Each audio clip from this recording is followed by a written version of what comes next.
Hi guys, hi friends, this is MIG welding machine.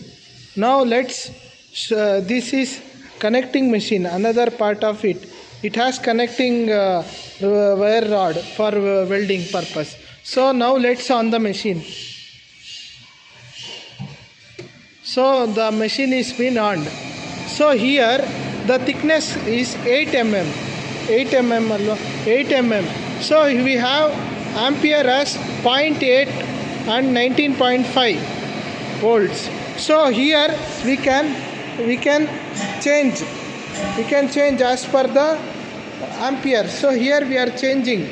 So you can see here we are changing. We can change from here. First we have to change here. As per the thickness we can change. What thickness first we have to change? Like for 1 mm how much we have to put?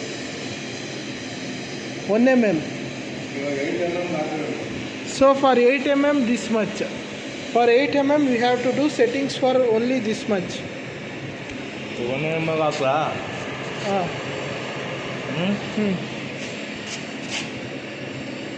For 1 mm, see, you can see.